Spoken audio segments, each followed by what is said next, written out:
Well, welcome to another episode of Dig Deeper. Here I am with my friend, Dr. Stephen Backhouse, as we journey through the book of Ephesians. And we've been taking a look over these last few weeks at this letter that Paul wrote, and we are now in episode 3, I believe, following on from our Sunday reflections. And Lara preached for us on Sunday, and here we are, Dig Deeper, following up. And as ever, it's not live, but pre-recorded, but coming to you on YouTube, but also on podcasts. So we're grateful for those of you tuning in. But Stephen, how are you doing? How has the storm blown any tree into your garden or anything? Well, like yeah, that? I was driving home from Oxford. I was visiting Oxford a few days ago. And, for those who aren't regular listeners or watchers, even Stephen lives out in the sticks. Yeah, literally, quite all over the place right now. So yeah, you're driving home from Oxford. Yeah, driving home from Oxford, there was branches falling and just you're having to swerve to avoid falling branches. It was like an action movie. Yeah. Oh, anyway. Yeah. Well, I had to take my son to, it's the first day back, recording this on the first day back of term or the half term, and my son, all his trains were cancelled to school, so that was the first thing I had to do today, was drive him across London to get him to school. And all the children were late first day of school. I thought, oh, go start as you mean to go. Start as you mean to go on. Nothing's working right now because of Storm Eunice. But you've not had any other than the few sticks fly your way. You've not had any major uprooted There hasn't trees. been any. No, it's really blowy, but I haven't seen any. I haven't heard of any disasters in my area yet. So, which is very good. Yeah. You're looking very safe and secure in your podcast studio. Yeah, whatever it is back there. If the power flicks off, we'll know what happened. Something crashed. Yeah, exactly right. Broadcasting live from inclement weather. Well, we are looking at, like I said, at the book of Ephesians, and we're looking today, picking up from actually our first week where we ended. Back into the regular. We haven't jumped around now. We're back into the linear passages, which is exactly so unconventionally. We divided the passage, those of you who were here last week, where we took the first bit of the second half of Ephesians 1 and then teleported, as it were, to the end of Ephesians 3, as though to look at the prayers of Paul and the kind of things that we can learn from the way that Paul prays for his friends in Ephesus and also the surrounding churches that this letter would have gone to. So we're going to pick up again where we disrupted it in verse 19. And I'm going to pick up from N.T. Wright's version of the New Testament one, which will be familiar to regular listeners. And here we go. Verse 19 and of chapter 1, and then going to the verse 10 exactly of chapter 2. Thank you. And you will know the outstanding greatness of his power towards us who are loyal to him in faith, according to the working of his strength and power. This was the power at work in the King, when God raised him from the dead and sat him at his right hand in the heavenly places, above all rule and authority and power and lordship, and above every name that is invoked, both in the present age and also in the age to come. Yes, God has put all things under his feet and has given him to the church as the head over all. The church is his body. It is the fullness of the one who fills all in all. Chapter 2. So where do you come into it all? Well, you were dead because of your offences and sins. That was the road you used to travel, keeping in step with this world's present age. In step 2 with the ruler of the power of the air, the spirit that is even now at work among people whose whole lives consist of disobeying God. Actually, that's how all of us used to behave, conditioned by physical desires. We used to do what our flesh and our minds were urging us to do. And what was the result? We too were subject to wrath in our natural state, just like everybody else. But when it comes to mercy, God is rich. He had such great love for us that he took at the very point where we were dead through our offences and made us alive together with the King. Yes, you are saved by sheer grace. He raised us up with him and made us sit with him in the heavenly places in King Jesus. This was so that in the ages to come, he would show just how unbelievably rich his grace is, the kindness he has shown us in King Jesus. How has this come about? You have been saved by grace through faith. This doesn't happen on your own initiative. It is God's gift. It isn't on the basis of works, so no one is able to boast. This is the explanation. God has made us what we are. God has created us in King Jesus for the good works that he prepared ahead of time as the road we must travel.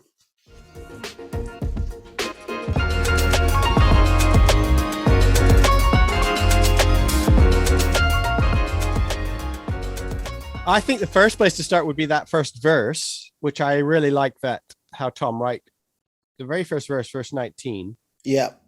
What is the immeasurable greatness of his power towards those? And then Tom Wright wrote, who are loyal. Yeah, loyal to him in faith. Do you remember how as you were reading this, John, I was like, oh, I'm going to sound like a stuck record because I'm going to have to repeat the same things over and over again. But hey, that's what it is. Well, I mean, we're only going from the text, right? I mean, this is, if there are recurrent themes that we cannot be blamed, we were not the authors. One of the recurrent themes here is, I wish I had a good headline. Do you remember I've often said, like, the earliest followers of Jesus didn't think they were starting a new religion. They thought they were part of a new kingdom. Yeah. And that in the past, when we've talked about Jesus and faith, and we say that word pistos often means allegiance more than it means mental belief or a feeling. It's not a feeling of belief or confidence. It's allegiance. It's loyalty. So Tom Wright, he is trying to dwell on this idea that the faith, so the immeasurable greatness of power comes to us for those who have loyalty to Jesus according to his great might. Yeah. And what's following is going to be a description in all of Ephesians of a group of people which have been formed together are going to be doing great works. And it's really worth pointing out that we have so individualized or internalized this word faith that when we read things like, oh, you've been saved by faith, by grace and not by works, or that God can do more than you ask or imagine, or that we're going to triumph over sin. You read these kind of things in Ephesians and we internalize it.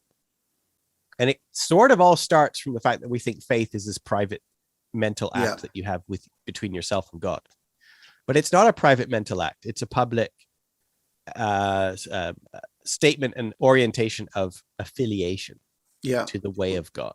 Which, of course, is why when we look at, for example, baptism, which is seen as the entry into this thing called the kingdom, it is a public act. It's a public declaration. It's to be done with the church. It's to be done with witnesses. It's you tell your story of why you are swearing allegiance. I mean, it's not too dissimilar to swearing allegiance politically or indeed in any other way. Exactly. And you have to swear allegiance to the kingdom of Christ, to the way of Christ, which Paul is going to call the ecclesia, the church. That means, in a way, you have to unswear allegiance to other things. Remember Jesus said, don't swear oaths, don't make oaths in the Sermon on the Mount. And that's what this is talking about. And then Paul's going to talk about it here because he's going to talk about the prince of this age, the spirit of the present age, the prince of the air, the way of all mankind, which is evil. He's going to talk about that. And you brought up baptism, which was a death to the old ways of life and forms of life and birth into a new form of life. And that's what Paul's talking about here. And importantly, in the baptism liturgy, it talks about the vows that you swear. Is, do you reject the devil? Of course, the ways of the devil. Yeah, the ways of the devil. Actually, there is an overt unallegiance, or whatever the right word would be. A disassociation. You are actively saying, I no longer align my life with that of the flesh, the world, and the devil, or that kind of. There's definitely the baptism liturgy isn't just an affirmation of an allegiance. It also takes you through the process of saying, this former life that I once lived, is dead to me. That I'm no longer part of that realm. Right. And so then when we are raised again, like baptism is the symbol of dying and then being brought to life. Well, look at verse 20. This is the same power that he worked in Christ when he raised him from the dead and then seated him at the right hand of the heavenly places. So then what follows in 20 and 21 is a description of the establishment of a new rule and reign. Yeah. Okay? So remember that the triumph over sin is not a triumph so much over your individual sinful life and your ability to resist temptation. It's a triumph over the sinful world that we together have created, like the forms of life that we together participate in. Yeah. Is described as the way of Satan, and the forms of life that Jesus is calling us to is described as the heavenly realms, right? The way of God. So you've got the kingdom of Satan and the kingdom of God. Yeah. And so notice that so much of this is about ruling and reigning. So you can first of all, talk about resurrection. So do you remember, I always go back to this, but in Colossians 2, there's this great thing where it's at the cross. Paul says that the powers and principalities were exposed to open shame. Yes. And powers and principalities are these invisible forces that rule our life. And Paul's going to talk about them later on in Ephesians as well. Yeah. And so that it's at the cross, which is that the life of Jesus was a life that was not enthralled to these powers and principalities, to these forms of life that we always follow, which very much include politics. They include the way we treat foreigners, the way we use money, the way we deal with our enemies. And Jesus didn't live enthralled to those things. Those things then killed him, right? So patriotism, nationalism, violence, religious affiliations, ethno-religious kind of life, empire, Roman Empire. These are the things that Jesus didn't live by, and then they killed him. And then he was resurrected. So that life, the life that was opposed to all those forms of life, which are described as the way of Satan, he submits to them. He then defeats them by exposing them to open shame. And then the resurrection is the rubber stamp of approval. So resurrection is not just the resurrection, a random resurrection of a random life. Like there's actually quite a lot of, in the Bible, there's quite a lot of people who come back to life, right? And we don't have religions around we don't have a way of life around the widow's son or around Lazarus or around the boy that fell out of the building when Paul was preaching. We don't have religions around those people. We do have around Jesus. So just a guy coming back to life is not in itself the most amazing thing that anybody's ever heard of if they've been reading the Bible. But it's this life. It's the life of Jesus that was resurrected. And that's the thing they're pointing to. So they're like, okay, God raised that life from the dead. It was that life that the world killed, and it was that life that was endorsed by the resurrection. And it's the whole picture as you describe it of the life that was and the new life that is the resurrected life that it shows us. And it's that idea that we journey from one to the other. And we see that pattern coming up in certainly in the version that I read where N.T. Wright talks about the road that we travel. Yes. He mentions it a couple of times in verse 2 of chapter 2. Yeah. Which you walk, the road that you travel. Yeah, that was the road you used to travel, keeping in step with this world's present age, and in step 2 with the ruler of the power of the air, the spirit that is even now at work among people whose whole lives consist of disobeying God. Yeah. He's saying that was the road you used to travel. And then at the end of that passage, he says, at verse 10, God has made us what we are. God has created us in King Jesus for the good works that he prepared ahead of time as the road we must travel. Yeah. And there's this nice symmetry to the way that. And remember, they called themselves followers of the way, right? Remember? Yeah. When Paul is writing this, they weren't called Christians; they were called followers of the way. Well, here's a description of that, right? It's a different way of being.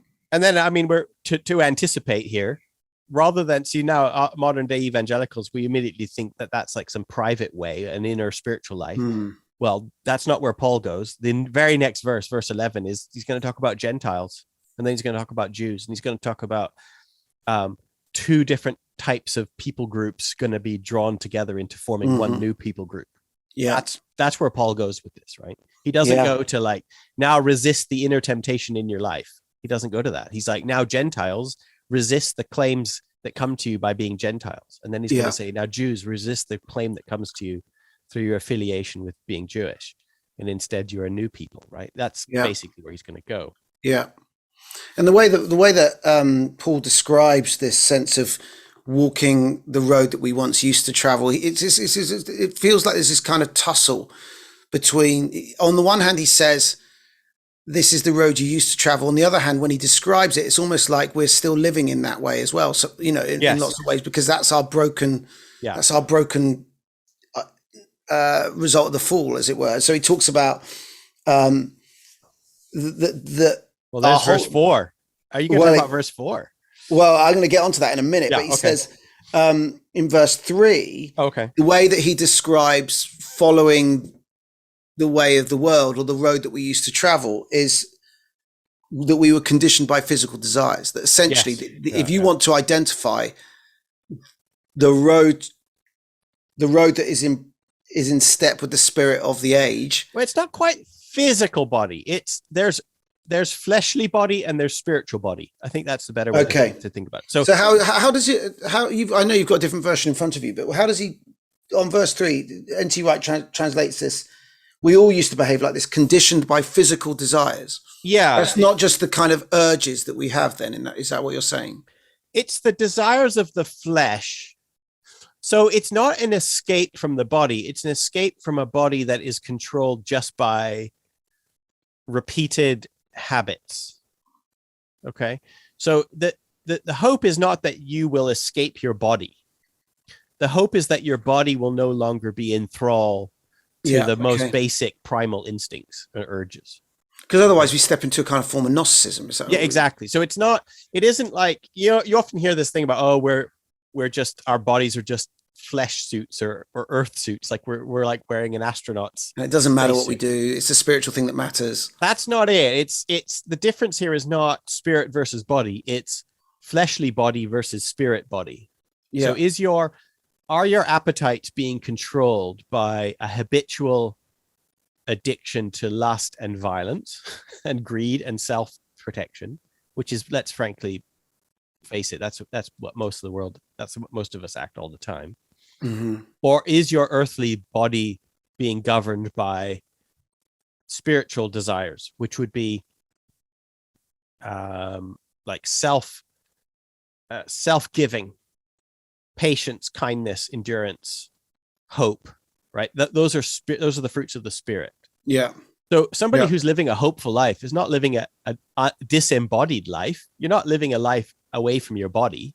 Yeah. You're learning to live in your body in a different way. Yeah. So the fleshly body is very impatient, always going for the quickest, easiest option. Might is right. The ends justify the means. We're going to cut corners. It doesn't matter who we hurt as long as we succeed and get what we need, because, there's limited resources and we need to take care of us, me and people who look like me, right? That's a way of the flesh, and it's common sense. It's the way the world works. Yeah. The way of the spirit would be, I need to consider others better than myself. I hope that there's enough resources for everyone to, that we live in a world of grace, not of endless competition and those kind of things. That's not an escape from the body. That is learning to live in a spiritual body, if that makes sense. And I guess that then brings in one of the fruits of the spirit, which is self-control. Yeah, exactly. Self-control is not an escape. If anything, you're living a much more embodied, absolutely, present existence. Yeah. When you're self-controlled. Yeah. You're not negating yourself. You're even more present with yourself than you ever were before. Yeah. So that's what spirit body is. So you kind of oppose the spiritual life to the fleshly life. That's not to say that you no longer care about physical things. No. Right? It's that you approach them differently. And so here we are. You lived in the way of the flesh. The passions of our flesh is the way my Revised Standard Version writes it. Yeah. Carrying out the desires of the flesh, which by nature, right, which are from the children of wrath, like the rest of all mankind. That's what my verse says. But he's just sort of saying, like, that's how mankind works, Well, we're going to come back to this passage, but we're going to take a break for now.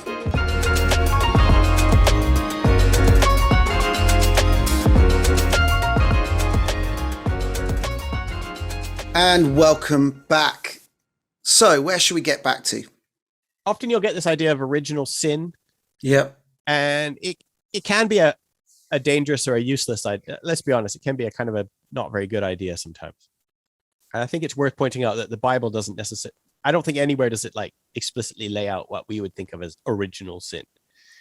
But one of the better ways I've heard of when it comes to original sin is to say, like, original sin is what happens when we have created a world in which no matter what you do, it's the wrong thing. Right. So this is how Bonhoeffer talks about it. Interesting. He doesn't think about it as some like mystical thing that's been transmitted. Sin has been transmitted. Right. Like some kind of virus. Yeah. He doesn't think of that. He just says, no, sin is what happens when we collectively, as human beings, as children of wrath, have created the world, the conditions in which no matter what you do, it's the wrong thing. Yeah. So, and let's face it, we probably do live in that world, and we often we live in world. I live in a world in which is based on you and I both live in a world which is based on the riches that we've inherited from our parents. Probably, came eventually, or if you go back far enough, from colonization and slavery, for example, or the clothes that you and I wear were made in conditions that we would never want our children to work in. Yeah, and in some ways, we don't actually have an option. Like, I don't really have an option not to pay taxes or participate. Like, the country I live in is based on genocide and war. And so just by living in this country, I'm participating in evil, but I don't have an option. I can't opt out. Yeah. Right. So no matter what I do is somehow the wrong thing. So, says Paul, you're not going to get saved through your own righteousness. Yeah. Because no matter what you do, it's the wrong thing. Yeah, yeah. You are complicit in evil just by being a human. And that doesn't mean you yourself are intent on doing evil. It just means we all live on the fruits of somebody else's pain. Right? We all live somewhere on the fruits of somebody else's exploitation and pain. So we can't fix our world. But God, being rich in mercy, because of the great love which he loved us, right? He then saves us. Yeah. So it isn't about works. It isn't about us collectively forming a pure society, which will somehow be untainted from corruption. Yeah. Right. But God being I heard it described that because our kind of collective imagination in the secular West doesn't really allow for a kind of idea of sin or something, that kind of, it's very, very much not something that we as a culture talk about or necessarily are even aware of. What that lends itself to is, and it's partly the capitalist kind of, everything's going to eventually get better. There's almost like a drive to a kind of a utopia. Yeah. That as long as we try and arrange all the right pieces in the right places, and as long as everybody just gets with the program, and if everybody pays enough taxes and that can afford this utopia or whatever it is, there's this kind of worldview that actually we are ever improving. Now, of course, there's some things. The statistician Hans Rosling talks about actually the world is a lot better than we think it is. Child poverty is on the decrease. Child education is on the increase across the world. But the idea that somehow that we are moving towards a kind of perfect utopia is a drivenness when we have no understanding of what that of fundamental sin. And like, I mean, it's probably more like a wave going up and down rather than a steady line of progress. And also a world in which technically there's less children in poverty that's a good thing. But there's other bad things that we continually, like, we are also a world that's increasingly unable to connect to each other in a human level. We're not a world that's increasingly emotionally intelligent, for example. So it isn't like every single data point on the human experience is getting better and better and better. Some things are getting worse, right? And I think part of the problem with that is that we don't have what Paul is outlining here, which is like we're all fundamentally operating within a broken system. Yeah. That we cannot fix ourselves. No. And then this is where it's like, it isn't an individual thing. He's made us alive together with Christ, says Paul, right? You can tell his imagination is not on, the whole world is waiting for you to fix yourself. Yeah. And we can't have utopia until you fix yourself. He's not individualistic here. He says we are alive. We are alive together with Christ through nothing that we didn't do it. We killed Christ. We didn't do anything Mm-hmm. to fix our world. We were part of the group that was killing him. Mm-hmm. But by grace we have been saved. And salvation here is the word. The word salvation is this. It's connected to that gospel word. Do you remember gospel is like your rightful ruler has broken the siege. Remember that kind of right? It's this word salvation is one of like being redeemed or rescued from a really broken, like a bad situation, being the bondage. Your bonds have been loosed, or the siege has been broken, or your general has won the victory. That kind of idea. Yeah. And then and then we've been raised so that in the coming ages, or the age to come. Do you remember there's this word of, do you remember I talked about Paul's apocalypse? Yes. Which is the end of one era is always the beginning of a new one. And Paul here talks quite a lot about different ages or different eras, one ending and another coming. And so it's like, right, so we're living in the new era now, the coming age, which is filled with grace and kindness, right? So I feel like that's where I'd like people's mind to dwell a bit more on that. The idea that there's something here about a form of life that is more graceful and life-giving. Yeah. Which Paul will call the ecclesia, or the church. And then he talks then at the end, as we bring things to a close for this episode, about this balance between grace and works, which for anyone who's been around the church a while will know this ongoing conversation. Yeah. Luther had this conversation. This is a lifelong journey. But he's very clear in this passage that our salvation, our rescue, comes through that faith, which you've just described as allegiance. Yeah. Pledging our loyalty to the king. That's we've got to decide which side we're on, I guess. There's another podcast I listen to called The Rest is History. I don't know if you've ever listened to it. It's really good. Like I used to like history at school and kind of still read a bit every so often. And it's just a great way of entering into things that you have no idea about historically, and they kind of blow it open. It's brilliant, really great. Okay. Tom Holland and other guys involved in it. Anyway, and in it, they talk about this idea of.